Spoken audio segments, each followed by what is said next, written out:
too, sure. Enid-Raye. I knew Enid-Raye the same way I know most of you, from sitting around the waiting room for our auditions. And waiting, you'd start talking, and you know, there'd be the one person working hard on it, and then there'd be Enid-Raye going,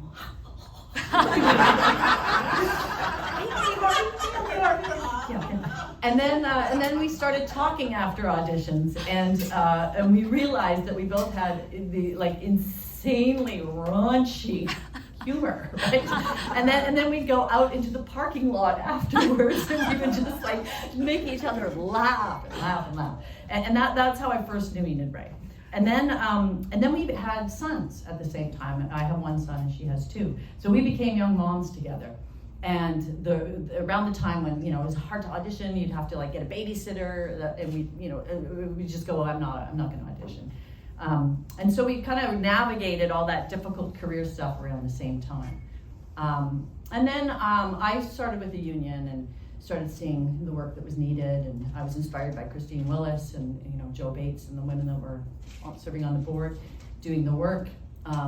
And I would talk to Enid-Raye just as a friend, and I was like, we always talked about everything, and even today, like when something happens in the news, we talk to each other. And we're like, what do you think of this? And we've got, you know, we're different people, we have different points of view.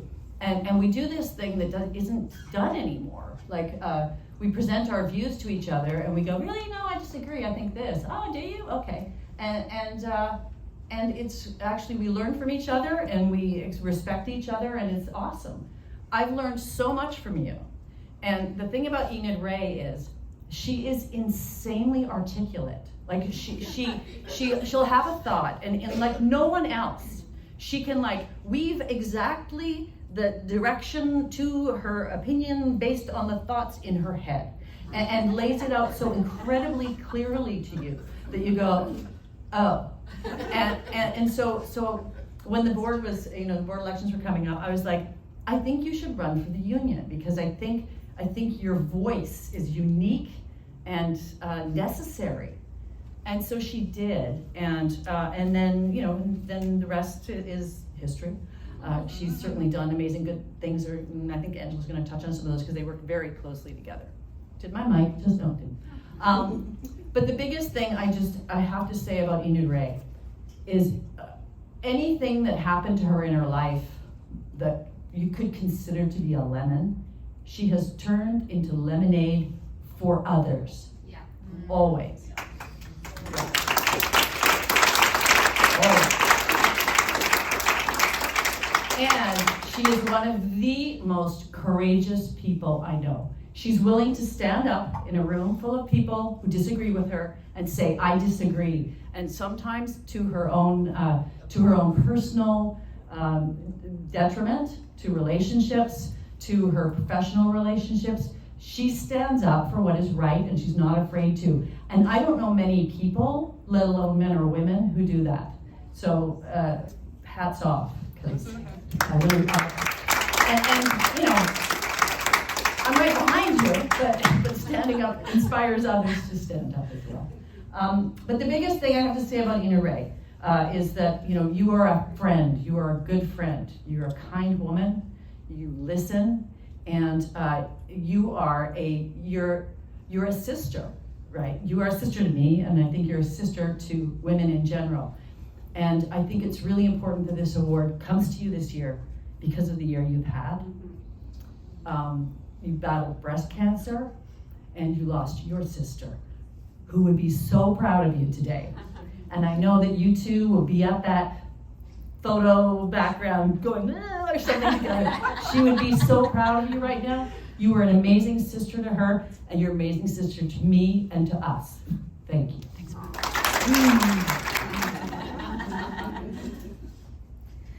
I will admit that when I first met Enid-Raye, I was a little taken aback at her energy and her unusual turn of phrases. I didn't know what to make of this juggernaut of words and energy. So she was a prairie girl, huh? That girl had a lot of words to get out.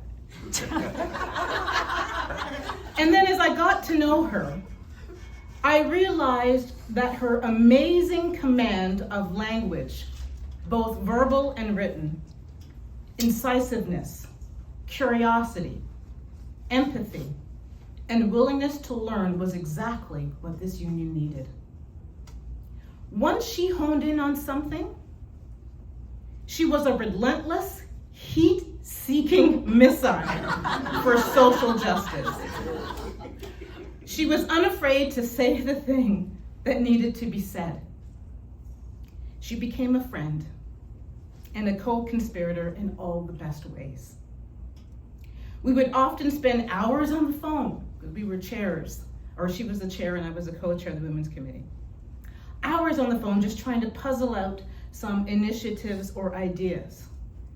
She might have been walking the dog or driving to Costco. We held the work that we advocated for close to our hearts because we understood with our own lived experiences, we understood the impact of being oppressed and silenced. But we also talked about movies, our children, and the best cocktails and snacks. And we laughed and laughed and swore a lot. Enid-Raye has transformed her suffering into a fuel that can light the way for others. Because of her father's struggles and how that impacted her family, she vowed to create the Members Addiction Memorial Fund. Because of sexual harassment and violence, she insisted that our union view members' complaints through a trauma-informed and gender equity lens. Also, to extend the time that members can come forward to report harm. When one is reporting harm, we should not be inflicting further harm onto vulnerable people. She spoke up. Instead, she stood up for those who would prefer her silence. It is this deep compassion that she hears what our friends and colleagues are going through and honors them not only with her time, but with action. That type of listening goes deeper than just holding space. It creates a catalyst for change. She is a Leo Award-winning actor. She's a wife, a mother, sister, hockey fan, a major goofball, and one really funny human being. Enid-Raye is a survivor, not only of sexual violence, but also of breast cancer. Enid-Raye is a creator and a writer. She is a phenomenal woman. One thing she is not a victim. Never say that. I will slap that taste right out of your mouth. I wish you were my neighbor, so we could plot the downfall of the patriarchy over a smart cocktail and a fat slice of cake every weekend and laugh. She has a great laugh. Siblings and sisters, please congratulate my friend, Enid-Raye Adams. It is my absolute pleasure to present the UBCP ACTRA International Women's Day Honoree Award to Enid-Raye Adams.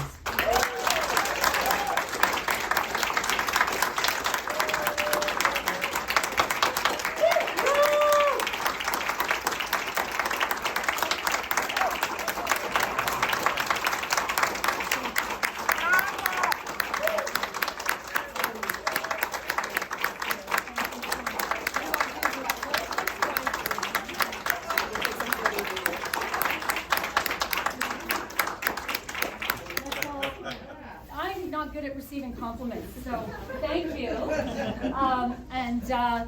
Thank you. I'll pass this along. I think for everybody who, said that I was articulate. Wouldn't it be hilarious if I totally cocked this speech up? Wow, thank you. Thank you to Karla and the staff. Thank you to the board, the Women's Committee, Anisha, for your remarks. Ellie, that was so beautiful. Angela, I appreciate everything that you said. I have a lot to say.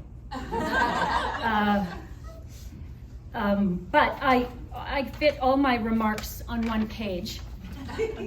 Each section is 15 minutes long. Yeah, International Women's Day.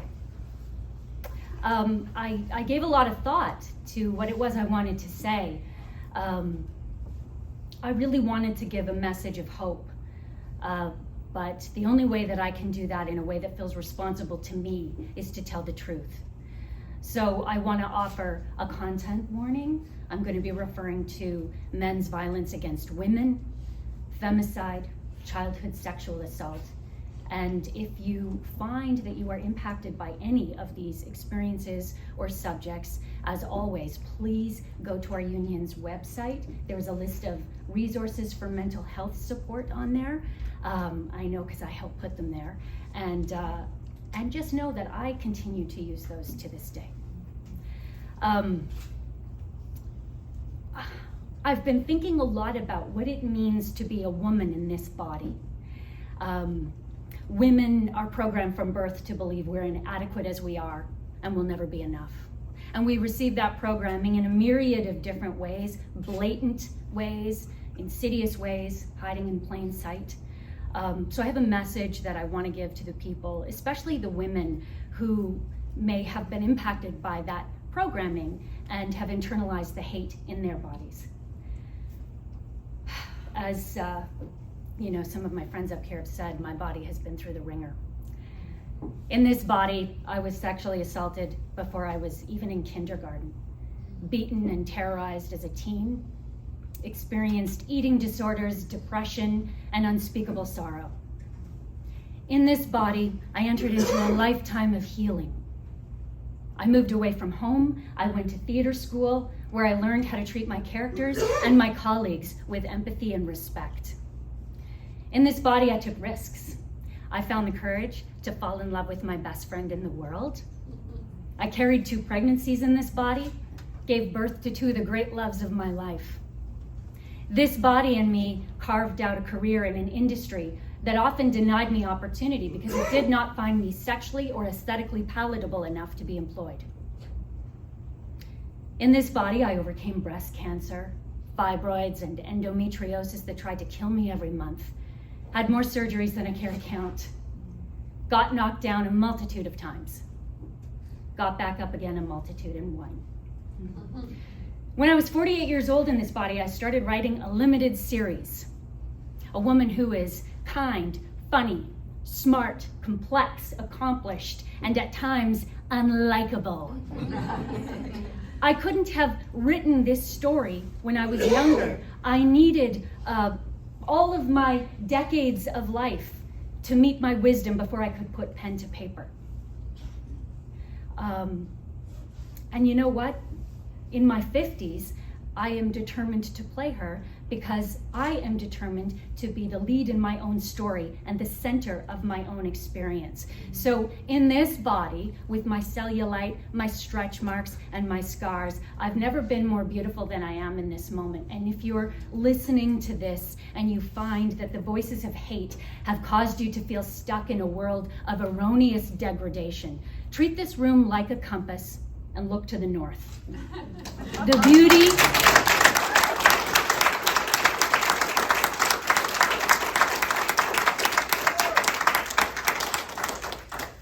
applause break.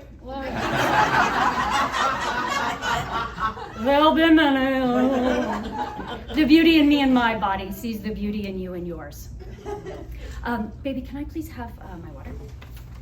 My husband's name is Baby. A round of applause for Baby, everyone. Okay, my hands are shaking. So I'm 52 and a half years old. Yeah. I am very lucky to be here today. Not every woman lives to enjoy the privilege it is to age. And as Ellie mentioned, my little sister Joanna died from cervical cancer in September. 5 months, 5 days, 18 hours, too many minutes to count ago. And she would have been thrilled to be here today. Joey was also an advocate. She was like a lot of us in this membership, a worker bee. You might not know our names, but you can't get anything done without us. Joey owned and operated a vegan food truck in the cusp because she wanted to provide nourishment. And even if people couldn't afford to eat, she would find a way to feed them. She wrote and published her very own children's book, The Little Fluffy Cloud, about the people we meet, the burdens we carry in life, and knowing when it's time to let them go. She was an incredible auntie to our boys. She was in the room the first time I gave birth. She was there the moment I went from being me to me as a mom. So many of our experiences were intertwined in life. When I was finishing up my last term on the board, Joanna was visiting me. And she had taken some acting classes. We were sitting around my dining room table, working on an audition for me when she got the call from her doctor telling her she had cancer. A few months later, she was back home deep into treatment, and she and I were on the phone, and she had to let me go because her doctor was calling with a positive update about her cancer. The next day, I was diagnosed with mine. She completed treatment, I completed treatment. Within the same week, we were both told we were cancer-free. But my excruciating pelvic pain continued, and her excruciating pelvic pain returned. A couple months later, I had a hysterectomy, which included removing my cervix. 2 days later, a scan showed her cervical cancer had returned, and this time it was incurable. But Joey was hilarious. Like, legit, she was funnier than me and 10 of the funniest people I know put together. When she had cancer the first time, because she was a comic, of course, a bunch of comics traveled to Cusp to do a fundraiser for her. And in between treatment, she got up on stage and did a set and told jokes about her pubes.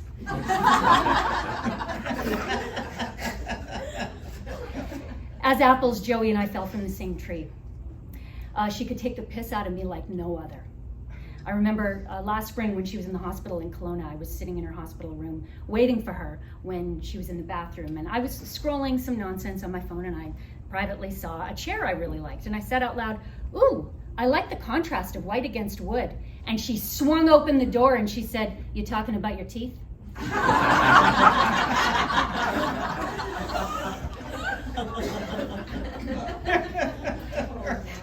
She was standing there in her underwear and her shirt. She hadn't even bothered to pull up her pants. That's how important comedic timing was. Not even cancer could keep her from killing it.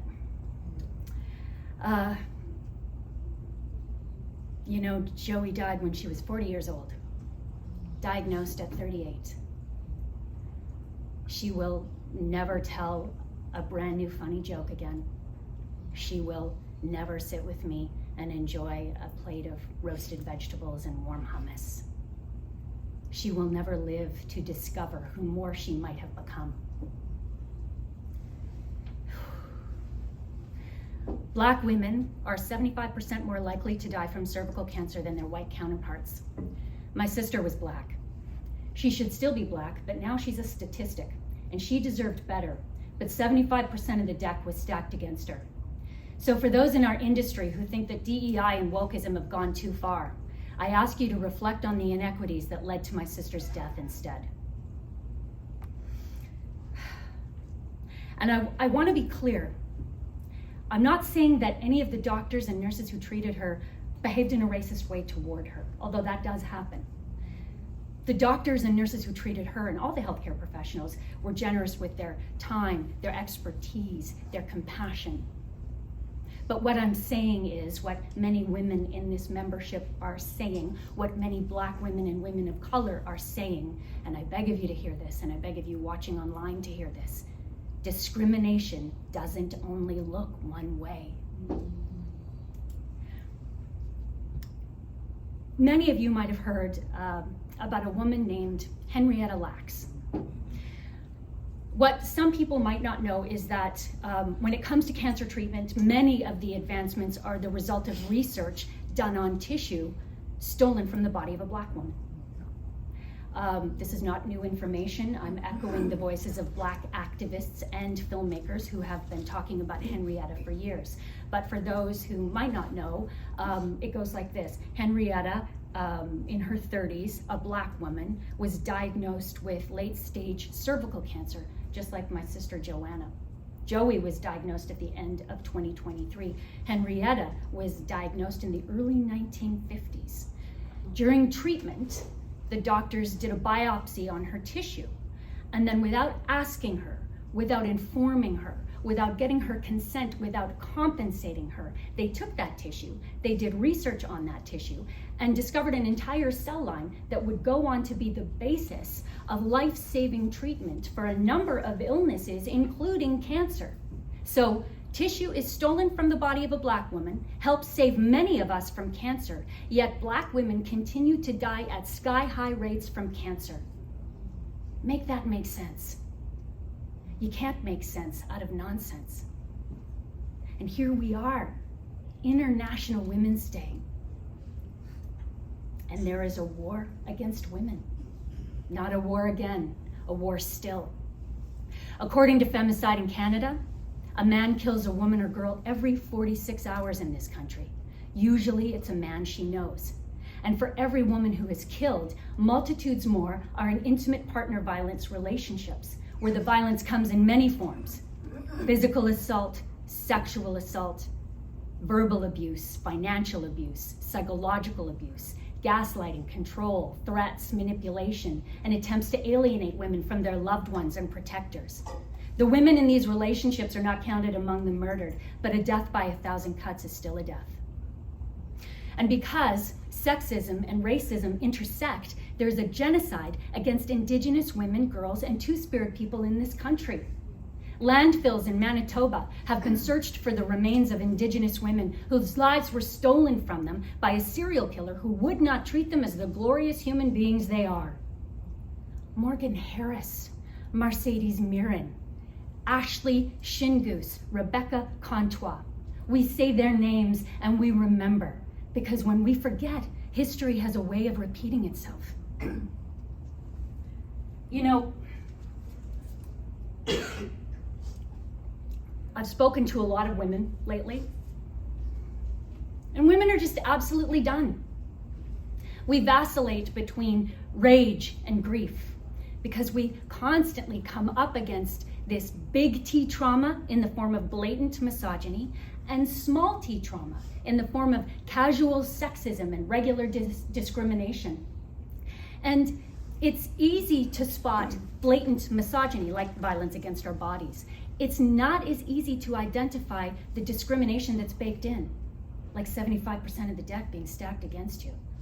And I often hear people in our community call out the atrocities against women. What I don't hear often enough is an acknowledgement that the atrocities don't appear from out of thin air. The atrocities climb the backs of all the regular incidents of sexism that women, trans, and non-binary people face every single day. We are disbelieved, we are dismissed, our lived experiences are debated. A lot of times by the good guys who claim to have our backs but then leave their allyship at the door just as soon as it's convenient for them to do so. Allyship is not a one-shot deal. It's an honor. It's not something we have to do. It's something we get to do every single day. Just before the last union election, a number of women on the board decided not to run again, including me. And what that meant was we were on the verge of losing gender parity on the board. And at the time, I got a message from a man who said, hey, I'm putting together a list of candidates I'm thinking of voting for. Admittedly, most of them are men. Can you tell me about the women running so I can make an informed, equitable choice? And I so appreciated that, you know? That support was so meaningful because here was a guy acknowledging his bias, which we all have, and he was correcting a mistake before he made it. I don't always get that same level of support from the men who call themselves feminists. Sometimes they are combative, and it doesn't matter how delicately I walk on eggshells as I describe my concerns about their casual sexist behavior. They are defensive, they're defiant. I gotta tell you, some of them get a little emotional. Maybe too emotional to lead.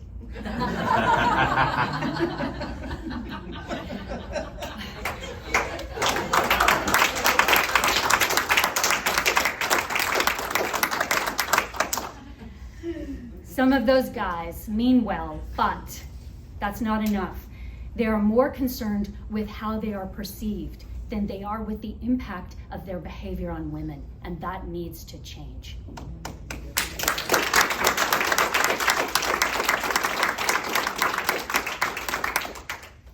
My fellow white women, I've saved some of the cut of my jib for us as well. For too long, too many of us have sidled up to those in positions of power. We've taken the scraps thrown our way and confused them for sustenance. We've done so at the expense of Indigenous women, Black women, women of color, trans women who are women. We must not allow ourselves to be pitted against one another. An injury to one is an injury to all. Proximity to power will always result in proximity to progress. We're half the population. We deserve the real thing. I want to also say, on this particular day, International Women's Day, it's my 18th wedding anniversary.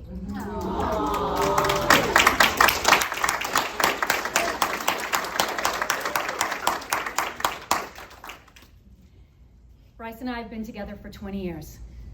For 20 years, this man has stood shoulder to shoulder with me. And the only time he ever stepped in front of me was to clear the path that led me here today.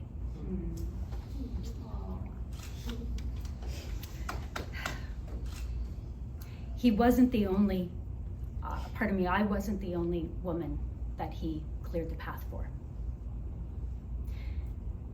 At the end of my sister's life, moments before she died, the pastor took us around in a moment of prayer.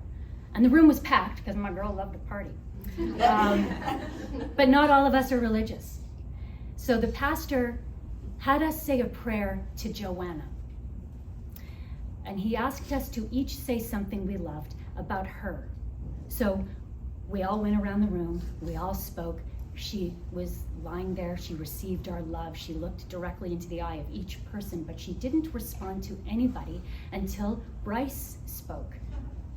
Baby. Don't mansplain your name to me, man.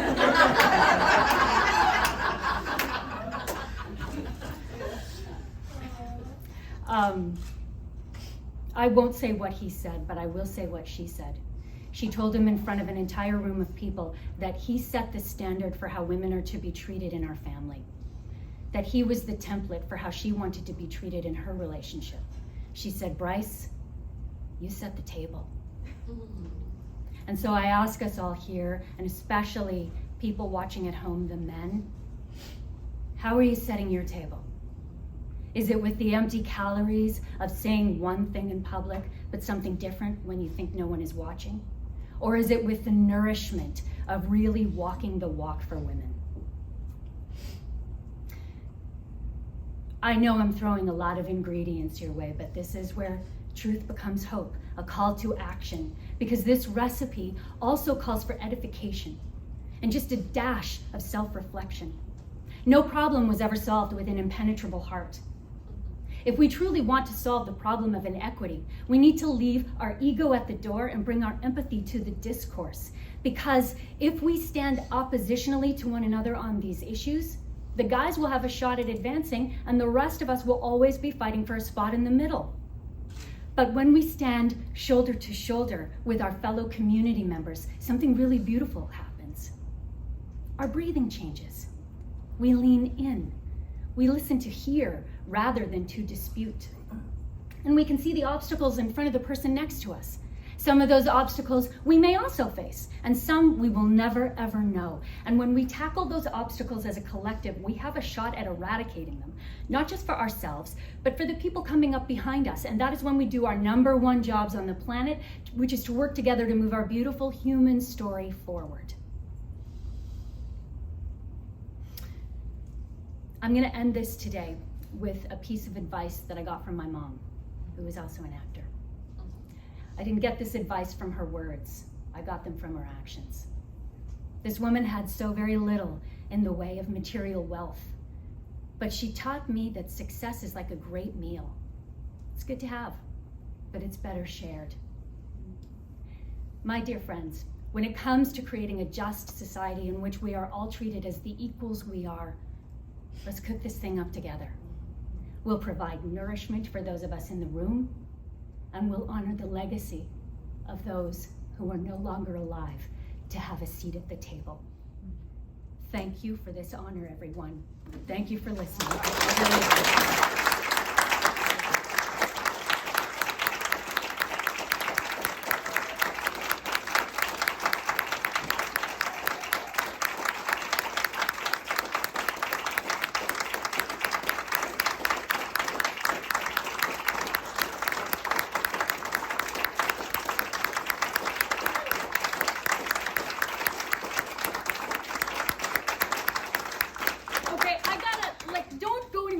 Just keep standing because I think people should see what I get to see. Look at this. Look at this, everybody. Come on.